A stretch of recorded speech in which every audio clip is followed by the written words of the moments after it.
Hey, buddy, how you doing? I'm doing good. You are really intently looking at something. I dropped the piece and I can't find it. Being interviewed and trying to do Lego at the same time, harder than it seems. Great guest to have on too. In the beginning, he was kind of like, as we all were in the beginning, how should we act and stuff like that. Now he's such a fun guy to be around. And then he said something about like a tramp stamp or something, and the girls were like, "Hey, where is that? What's this all about? I'll show you mine if you show me yours." And I'm like, "Whoa, this is not that type of stream."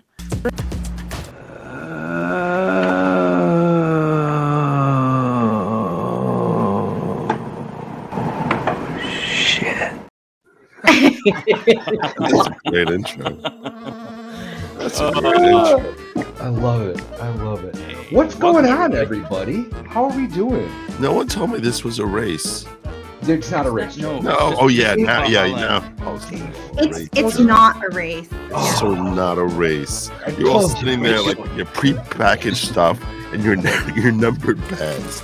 I'm sitting here with no numbers on my bags, and I'm starting off reading about my New York City skyline I was supposed to be doing here, and I'm like up to like, oh, New York City, home to one of the most iconic skylines in the world. New York City sits at the point where the Hudson River meets the Atlantic Ocean. Just tell me what I need to do. It's all come with numbered bags. And you're telling me that Zero numbers. There's no numbers. I'm not sure how it does. No numbers. It's an official Lego thing. It says Lego all over it. It's Lego. It's not like it's Yego or some sort of stupid, Thailand knockoff. It's maybe Lego. Maybe it's refurbished. Oh, I don't know. That could be a thing, right? It's $70 on this stupid set. Can I steal it from a different bag? Can I steal it from a different? Sure. Yeah. This sounds so dangerous. It sounds like a big mistake.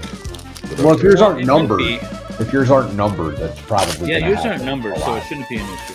So what are you building? Would you mind showing the box to people, please? Oh, sure. Yeah. Or I'll be right back, guys. Sure. Okay. That's what I'm building. Nice. New York City. New York City, the skyscraper. All right, so Lego is doing something the whole month of December. Build a heart, share the joy. Build a heart out of your Lego bricks and share it on social media with the hashtag #BuildToGive. For each build shared, we'll donate a set to a child in need of play.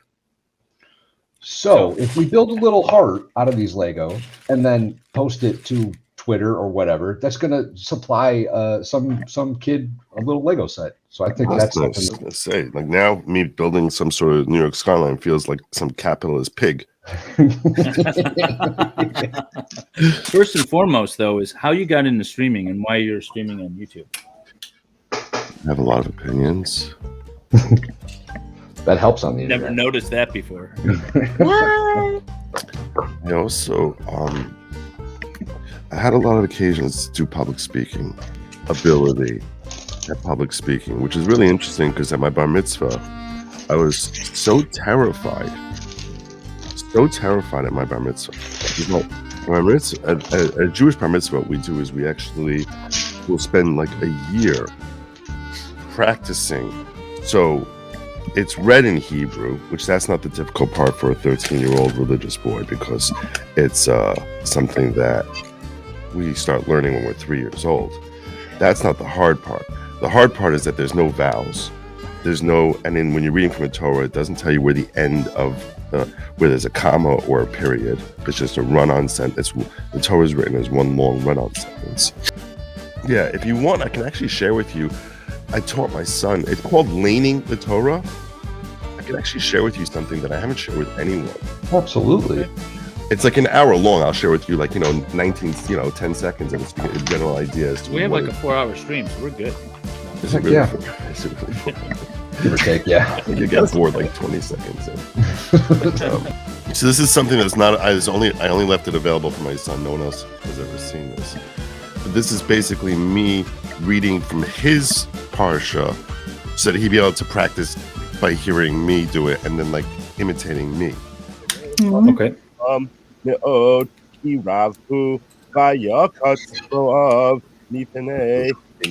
It's very faint. Vayomer Moav El Ziknei Midyan Ata Ilachahu Hakoho Eskos Vivo Senu. So Ashore Ace Eric Hasode Uvalak Ben Sipor Limo of that's one passage. He has to like learn like 120 of those.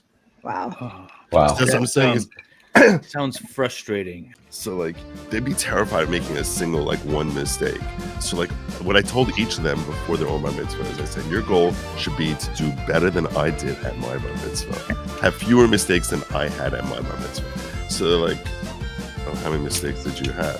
So I said 17 corrected mistakes. And the truth is, there really weren't 17 corrected mistakes. But I told them that because I knew that at most they'd make like 2 mistakes. And this way they wouldn't freak out if it happened. It'd be like, all right, I still did better than my old man. So it was my way of sort of, I was like, I'll take it on the chin for them. I told them I had like 17 corrected mistakes. I probably had like 3 or 4. But yeah, but I figured this way, like, even if they have a mistake, they're not gonna be like, oh, like, you know, just, you know, die right there on the spot. But the reason I started this was to tell you that, like, I used to be terrified about doing anything in front of public. You've had some interesting jobs before this, though, right? You were like, into collections for a little while. Yeah, I have some collections for a while. This guy who was looking to sell a collection company, he was half my age, and he was so impressive with his entrepreneurial spirit that I said, I don't want to buy this company from you. I want to become your partner in this company. So we ended up becoming partners in the company, and we worked for like, and basically it was someone would get a judgment, and after they would get a judgment, they wouldn't be able to collect the money. That's like the hardest part of the whole thing is collecting the money. Hey, Dave. That 70% of judgments go completely uncollected. Wow. 70%, especially when you consider that some of the 30% that are paid off are where there's insurance, which means if there's no insurance, it's probably like 95% go completely uncollected. I was asking how long you had your channel. So I didn't do social media until COVID. I didn't do it under my own name until COVID. I used to hang out on Facebook under different names, and I would go into different chats, and I would basically argue with people and get into like political debates with people, just for like the pure. Isn't it fun doing that? Yeah, I would just for the pure enjoyment of it, where I would try to melt people's minds. So Joe, you went from having stage fright. So then like I found that I started to really enjoy public speaking, and that I had a natural ability for it. Like, I actually have a double story once where I went to someone's sitting shiva. This guy's sitting shiva is a house of mourning. Okay, so his a friend of mine. His father had died, so I came to visit him, and he was a guy we were all in the same crew. We were in the same group of people, a bunch of like 15 guys, girls that we sort of spent like 10 years of our lives just sort of like hanging out around each other. So I come there and I'm sitting, and I haven't seen most of these people in like 10 years. And he's like, Joe, I want you to tell over the story about how you missed the plane. So I'm like, I don't know. It's kind of like, it's a house of mourning. It's a pretty funny story. Like, I don't know. Is that really like appropriate? Like, I should like tell this over here. So he's like, it's like, Joe, I'm the mourner. I'm asking you, tell the story. Tell the story. I'm like, fine. Okay. I'll tell the story. And this is the story I told him. So he spent a year in Israel, which is what many Orthodox Jews do. They'll spend a year in Israel. On the way back, I decided that I wanted to like spend like a week in Paris. This is back at the coolest part of my life. I was like, I had two-toned hair. Wait, what colors? What were the gray and dark is still two-tone, Joe. On top. My bad, I cut you off. That's right. No, I was auburn and blonde on top. I was nice. Pretty awesome. It was pretty stuff. Last chance to sow my oats before I get back home. So I'm flying out. I'm supposed to be flying out at 7:00 in the morning. Now I'm in Yeshiva, Jerusalem. So what people take, they take a sherut, which is a taxi that they would basically call, and it comes and it'll basically go around picking around like 7-8 different people who reserve in advance. So I got this is all stuff I was there for a year. So I got a big duffel bag, I got a pretty large carry-on, and a hat box. A hat box is like basically like, I don't know. It's like, yeah, because we wear like, you know, those Jew black hats. I set my alarm, and the night before I'm leaving, some friends of mine were teasing me because one of the things I always struggled with was waking up early in the morning. It's one of the things I really always struggled with. Like, we were supposed to wake up for morning services and be there like at 7:30 in the morning, and that was the one thing that I always struggled with. A friend of mine says to me, he goes, I'm going to tell you a story here, Joe, okay, about this rabbi. One of his students who always struggled making it to Minyan, that he had an early morning flight, and he prayed.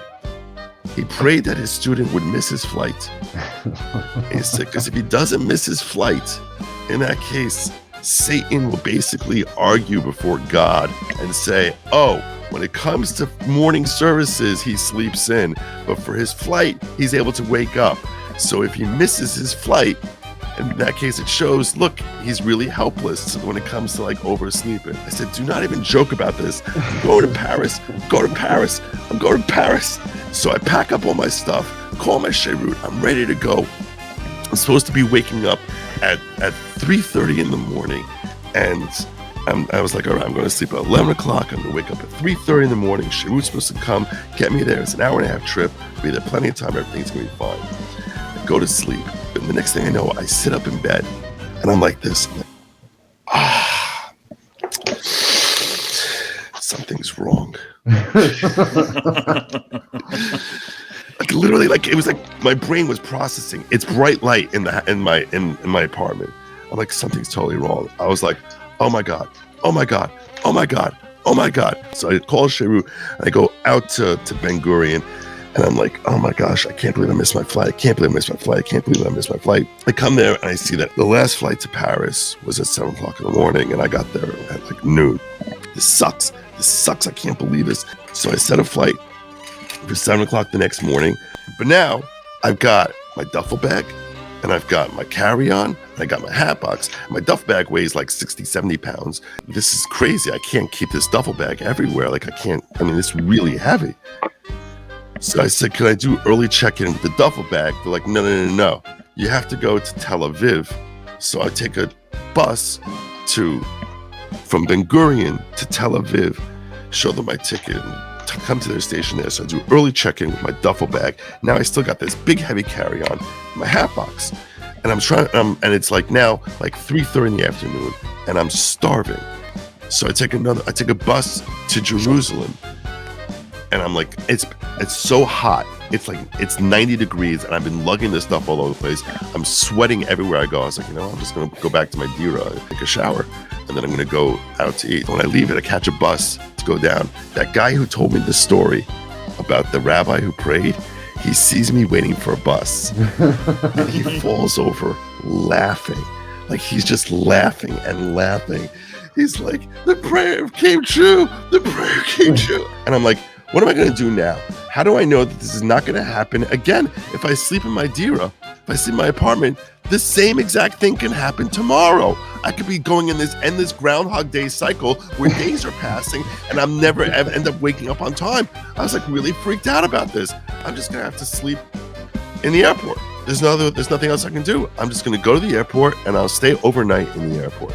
Now I'm in the airport and I'm freaked out because I'm like, what the hell am I supposed to do here for the next 6 hours? For the next 6 hours, my flight is until 7 o'clock in the morning. And then I look at the schedule, and I'm like, there's a flight that's leaving at 6 in the morning. My flight's not going till 7 in the morning. I should really take the 6 o'clock flight this way. I'll be able to get on the plane earlier, get in an hour earlier. Why don't I go change my flight? So I go to the woman behind the counter. My Hebrew is crap. You have to understand this. Well, compared to Americans who never spoke Hebrew, I'm sure it's a very fine thing. But it's like, this. So I go up to the window, and I'm like this. Silicha, hakartis sheli, which is basically like, pardon me. This ticket me have is not ticket good. And she's like, and she's like looking at me like I'm like a foreign, like I'm like a disease-ridden thing. And she's like, Baba Yatka, I have no idea what the hell she's yelling at me. And I respond back to her, Selicha. She has no idea what the heck I'm saying. I don't know what the heck she's saying. Calls someone over who speaks English, and I explain to him what I want. He's like, fine, well, change your ticket. He changed my ticket to 6 a.m. And then I start looking at the flight schedule, and I realize that this flight I just switched to, it's coming in at 6 a.m, is going to Orly. But my duffel bag is going to Charles de Gaulle. All right, fine. So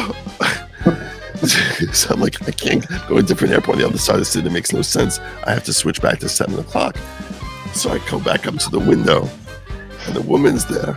And I said to her, Selicha. She starts freaking at me in Hebrew, in Arabic, in English words. There's Yiddish. She's throwing out Turkish and French. She's yelling at me in every stinking language. Finally, okay, they switch me back now to 7 o'clock in the morning. Okay, everything's all fine. So I'm trying to find someplace to sleep, but there's like the fluorescent lights are everywhere. There's no way I'm going to be able to sleep. I'm reading. I'm like uncomfortable. It's 4 o'clock in the morning, 5 o'clock in the morning. I'm supposed to start boarding at like 6 o'clock in the morning. So I go up to start doing the boarding thing. And all of a sudden, I got hit with the worst diarrhea imaginable. I was like, oh my God, oh my God, oh my God. So I go running, looking for a bathroom. I'm carrying my big freaking bag and my hat box. I'm running to the airport. I go running to a bathroom.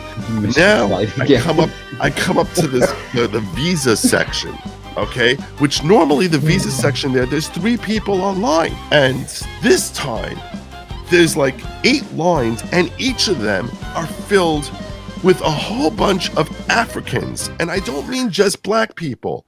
I mean Africans in full African regalia.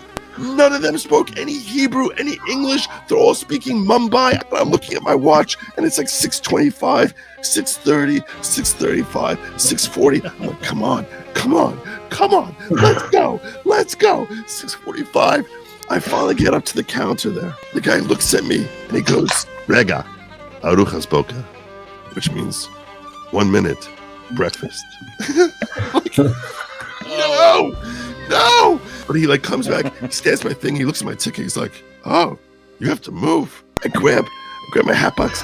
I'm running full speed through this thing. Gate 3, gate 4, gate 5, gate 6, and I see there's a whole bunch of people in each of these gates. I come to gate 7, and there's no people. So I'm like, what the heck? What the heck is happening here? What's happening here? And I'm like, I know that they have a tram that would take you to the plane. So I was like, F it. I grab my bags, I run down onto the tarmac, and I'm like looking for like a freaking tram. And they're like, I'm trying to fly them down. They're flipping me the bird. Like, nothing's working. I go running back upstairs. Now I go back to gate 6, and I finally grabbed this guy's collar. I said, I need someone by gate 7. He's like, what's wrong with you? So I said, I'm supposed to be on flight 011. So he's like, well, then go talk to the person by gate 7. Grab the size of his face. I'm like, there's no one there. So now I go back to gate 7, and I'm sitting there. This old looking guy comes up to me. He's wearing the whole captain regalia thing. He's like, sir, you're supposed to be on flight 011 to Charles de Gaulle. So I said, like, yeah, I gotta go to Paris. But that's impossible. Why? I said, I gotta go to Paris. And he goes, that's flight 011 right there. And I see this plane. It's going up in the air. And I'm literally on the window. No. I was like, you have to get them to come back. They have to come back. He's like, I'm not coming back, sir. So I'm sitting there, and I'm like a crazy person at this point. I'm like, I gotta get to Paris. I'm going to Paris. This little girl walks up with a lollipop. Like, offers it up to me, like holding like a lollipop toward me. Her mother yanks her back from me. It was at this moment that mourner's mother walked in to the room and screamed, "What the hell is going on here?" She's furious because the entire room was sitting there laughing at my story as I'm telling this story. She's like, "This is a house of mourning. How dare you come in here and start telling jokes and making everyone sit here laughing while you're sitting here when his father just died and you're sitting here telling jokes like this is the funniest time in the world." And I'm like, Oops. if that couldn't get any worse. Oh, that's so good. If you think that couldn't get any worse, the guy who I was visiting turns to his mother and he goes, "This is my morning. I'll handle it the way I see fit. Finish telling this story." Oh, what are you supposed to do in that situation? God, no. Oh. The two of them are glaring at me. I got this son. He's like, "I know what my father was. I'll deal with warning my way." I'm like, "Oh my God. Oh my God. Oh my God. Oh, that's great. Oh my Just God." slowly back out of the room. Right? Like the Homer meme where he just disappears into the bush. So there you go. So that's what made me decide, you know what? I think I could do this YouTube stuff. Man, this is not good. I just put down something that looks like it doesn't ever gonna come off. Okay. There's no, see this part over here? There's no gap between this piece and the lines. And mine, there's a gap, and that's bothering me. I can take anything. No one told me this was a race. But I have it's really not as far, it's not as bad as it looks. This is my no one told me this was a race. Oh, you got that board there. I'm like 2/3 of the way through my book. It looks like it.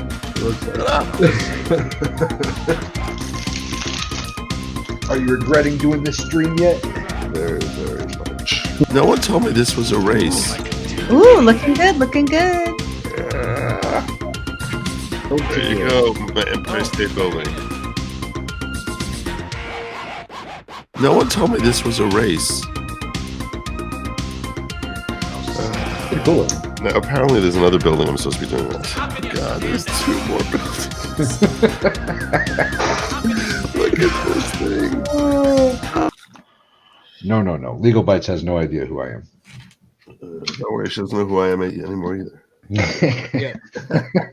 By the way, this really is how you get the best lines out of me. It's like just having just sort of muttering under my breath while I'm working on something. I'm just sort of like, no one told me this was a race.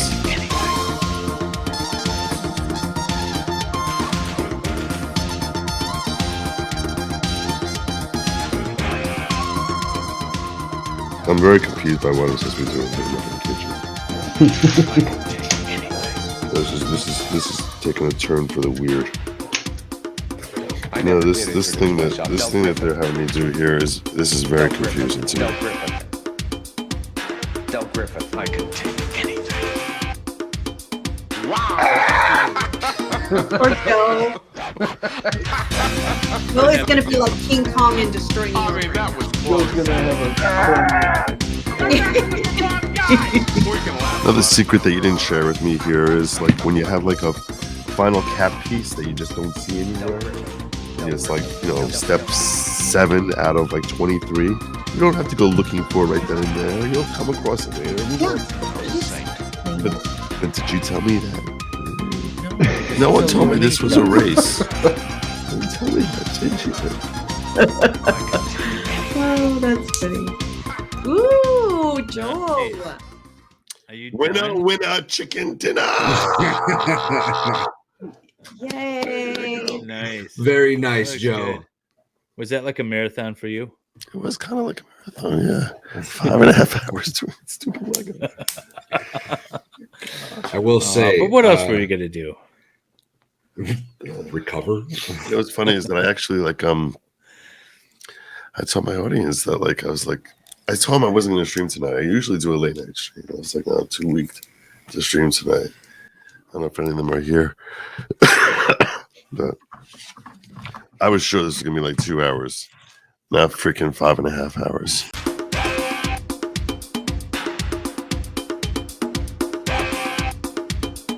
I can take